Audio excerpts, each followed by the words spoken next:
Everyone, आज हम लोग बहुत ही इंपॉर्टेंट प्रॉब्लम को पढ़ने वाले हैं रिकर्जन सीरीज में। तो रिकर्जन सीरीज में ये जो प्रॉब्लम है आप देख सकते हैं कि रिकर्जन सबसेट स्काई वैल्यूज के साथ में, और ये बहुत खास प्रॉब्लम है। ये मेरा अपना ये तजुर्बा है कि जब मैं पहली बार इस क्वेश्चन को बच्चों को देता हूँ तो ज़्यादातर बच्चे कंफ्यूज हो जाते हैं, ठीक है, कि ये क्वेश्चन में करना क्या है। तो आप इस प्रोग्राम का सैंपल आउटपुट और सैंपल इनपुट और सैंपल आउटपुट आप देख सकते हैं, इसमें आपका क्या हो रहा है, ठीक है। तो आप देख रहे हैं कि हम इसमें दे रहे हैं ए बी और हमारा आउटपुट आ रहा है B 98, A B, A 98, 97, 97, B 97, 98। तो ये किस तरीके से आ रहा है ये समझ में नहीं आ रहा है, ठीक है। और अगर आपको समझ में आ रहा है तो मैं चाहूँगा कि वीडियो को आप यहीं पर रोक करके थोड़ा पॉज करके अपनी ट्री बनाने की कोशिश करिए, ठीक है। तो वीडियो को थोड़ी देर के लिए आप यहीं पर रोक दीजिए और इसकी रिकर्जन ट्री बनाने की कोशिश करिए। क्या आपसे रिकर्जन ट्री बन रही है क्या?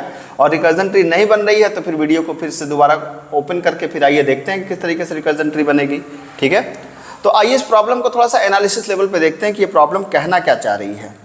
तो ये प्रॉब्लम में ध्यान से देखिए कि हमारा इनपुट क्या है ए और बी, और आउटपुट क्या है बी, फिर 98, फिर ए, फिर ए बी, फिर ए 98, 97, 97, बी 97, 98। ये क्या चक्कर है? कुछ समझ में आ रहा है क्या आपके?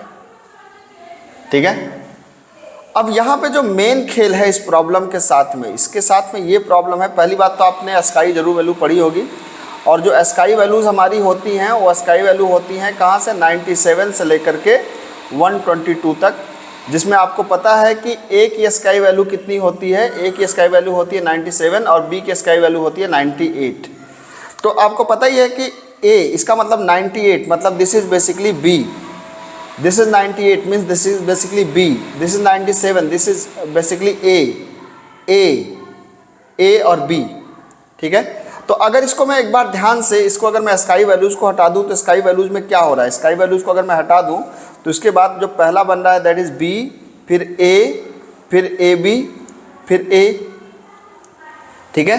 तो पहला है बी, बी के बाद आप देखिए ए और ए बी, और फिर ए, और उसके बाद फिर बी, एंड फिर समथिंग समथिंग समथिंग। तो अगर आप इसको ध्यान से देखें तो हम क्या कर रहे हैं?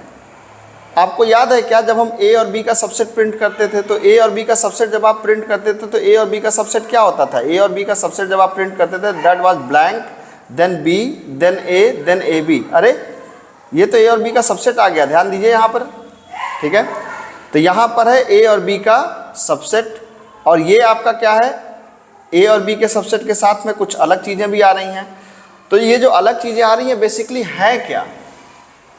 ठीक है, ये जो अलग चीज़ें आ रही हैं ये बेसिकली हैं आपके स्काई वैल्यूज़, ठीक है।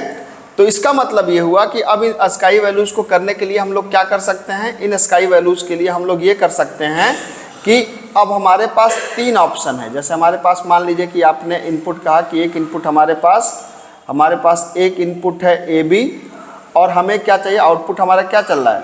ब्लैंक। तो अब कैसे कर सकते हैं कि एक बार जैसे हम स्काई प्रिंट करते थे, एक बार हम नहीं लें, एक बार हम लें, और एक बार हम स्काई लें। ध्यान दीजिएगा बात को, ठीक है।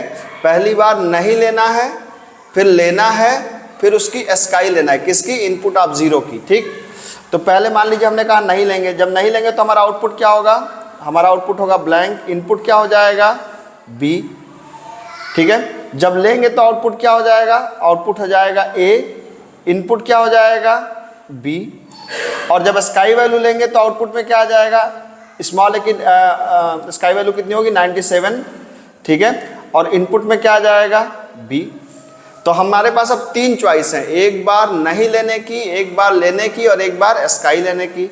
अब आइए फिर से इसके तीन तीन चॉइस होंगे, ध्यान दीजिएगा, ये और ये। एक बार नहीं लेने की तो आउटपुट क्या रहेगा? ब्लैंक ही रहेगा। एक बार लेने की तो इसका मतलब आउटपुट यहाँ पे क्या आउटपुट आ जाएगा? इस बार क्या बचा है? बी। और एक बार स्काई लेने की तो बी का स्काई वैल्यू कितनी होगी? 98, है ना। और इनपुट सबके अंदर ब्लैंक हो जाएगा, आपको पता ही है, इनपुट ब्लैंक, यहाँ पर भी इनपुट ब्लैंक, यहाँ पर भी इनपुट क्या हो जाएगा? ब्लैंक, ठीक है। सिमिलरली आप अगर यहाँ पर भी देखें तो आपके पास क्या हो जाएगा? एक बार नहीं लेने की, लेने की, स्काई लेने की। तो नहीं लेने में क्या हो जाएगा? आउटपुट तो वही आ जाएगा जो पहले से था, ए। इनपुट में क्या आ जाएगा, ब्लैंक। दूसरा क्या आ जाएगा, आउटपुट के अंदर क्या आ जाएगा, पहले से क्या है ए और बी को आप ले लीजिए साथ में, और इनपुट के अंदर क्या आ जाएगा, ब्लैंक। तीसरा क्या, स्काई लेना, तो स्काई लेने का मतलब क्या हुआ कि आपने कहा आउटपुट के अंदर पहले से ए है और आपने बी का स्काई वैल्यू ले लिया, दैट इज 98। फिर आपने कहा इनपुट के अंदर क्या ले लो, ब्लैंक। ठीक है, फिर सिमिलरली इसको मैं इधर बना दे रहा हूँ, इसके भी 3 चॉइस हो जाएंगे। कौन कौन से, अगर आप इसके आए तो इसके भी 3 होंगे, थोड़ा सा इधर करके, एक इधर एक इधर एक इधर। तो आउटपुट में क्या आ जाएगा, इसके आउटपुट में आ जाएगा पहली बात तो 97, जब कुछ नहीं लेंगे तो इनपुट में क्या बचेगा, ब्लैंक। इसके आउटपुट में क्या आ जाएगा, इसके आउटपुट में आप देख सकते हैं कि पहले से क्या 97 के साथ में आ जाएगा बी। ठीक है, और फिर इसके आउटपुट में क्या आ जाएगा, 97 पहले से है, फिर बी का स्काई कोड दैट इज 98, और सबके इनपुट में क्या हो जाएगा, ब्लैंक, इनपुट ब्लैंक ब्लैंक। अब आप देख सकते हैं कि ये आपका पर्टिकुलर पूरा का पूरा आपका रिकर्जन ट्री तैयार हो गया। ठीक है, और अगर आप ध्यान दें तो हमारा आउटपुट भी आ गया, पहली बात है ब्लैंक, फिर बी 98, फिर ए बी ए 98, 97 97 बी 97 98। आप ध्यान दीजिए इस बात को, पूरी की पूरी रिकर्जन ट्री आपका तैयार हो गया। ठीक है, तो मेरे ख्याल से अगर इतनी बात आपको समझ में आई है तो फिर इसको करना बहुत टेढ़ा काम तो है नहीं। आइए इसको हम लोग करके भी देख लेते हैं। ठीक है, इसको अगर आप करके देखना चाहें तो आइए हम लोग इसको समझते हैं। ठीक, पाइथन में इसको आप किस तरीके से कर सकते हैं। पाइथन में एक फंक्शन होता है हमारे पास ORD, वो हम यहाँ पे यूज करने वाले हैं। तो सबसे पहले आपने इनपुट कर लिया, इनपुट इक्वल टू आपने इनपुट यहाँ पे कर लिया। ठीक है, फिर अब सॉल्व फंक्शन आपने बना लिया, आपने इनपुट को पास कर दिया और आउटपुट की जगह ब्लैंक पास कर दिया। अब सॉल्व फंक्शन को आप डिफाइन कर दीजिए, डेफ क्या कर दीजिए, सॉल्व। आपको एक बार इनपुट और एक बार आउटपुट आपको लेना है। करना क्या है कि आपने कहा कि अगर लेंथ ऑफ क्या इनपुट अगर क्या है 0 है और आउटपुट के अंदर ब्लैंक नहीं है, if output not equal to blank, तब क्या कर देना है, आपको प्रिंट कर देना है आउटपुट, और लाइन चूंकि नहीं बदलनी तो एंड इक्वल टू यहाँ पे ब्लैंक लगा दीजिए। और क्या करना है आपको, और आपको इसको क्या कर देना है, यहाँ पर रिटर्न कर देना है। अब एक बार मैंने क्या कहा था, आपने ट्री को देखा होगा तो एक बार है नहीं लेना है, एक बार लेना है और एक बार स्काई वैल्यू लेना है। तो जब हमने कहा नॉट पिक, तो नॉट पिक के अंदर पुराना आउटपुट आ जाएगा। फिर क्या बात है, पिक के अंदर क्या आ जाएगा, पुराने आउटपुट के साथ में इनपुट ऑफ 0 की वैल्यू आ जाएगी। और एक है स्काई पिक। स्काई पिक में 2 बातें होंगी, एक तो आउटपुट के साथ में उसके स्काई वैल्यू, जो इनपुट ऑफ 0 की कैरेक्टर की स्काई वैल्यू। तो स्काई वैल्यू के लिए मैंने आपको क्या बताया था, एक फंक्शन होता है ORD, और ORD फंक्शन को जैसे अगर आप पाइथन को देखें, जैसे मान लीजिए हमने IDLE खोल लिया, तो ORD फंक्शन का काम पहले मैं बता दूं, नहीं तो शायद आपको कंफ्यूज जाएं कि मैं क्या कहना चाह रहा हूँ। ठीक है, तो आपने जैसे कहा कि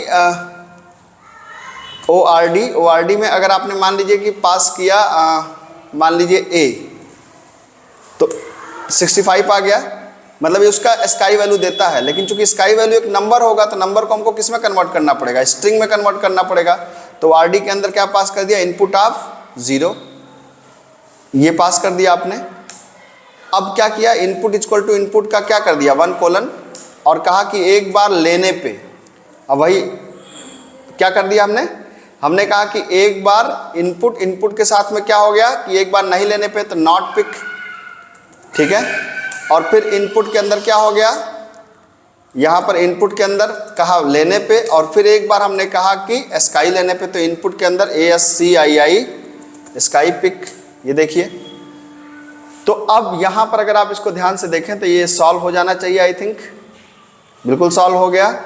ठीक है, तो इसको बड़े ही आराम से आप चाहें तो कर सकते हैं, ये बिल्कुल भी मुश्किल क्वेश्चन नहीं है। लेकिन हाँ, जब पहली बार आप इसके लिए विजन बनाते हैं तो ये काफ़ी टेढ़ी प्रॉब्लम है।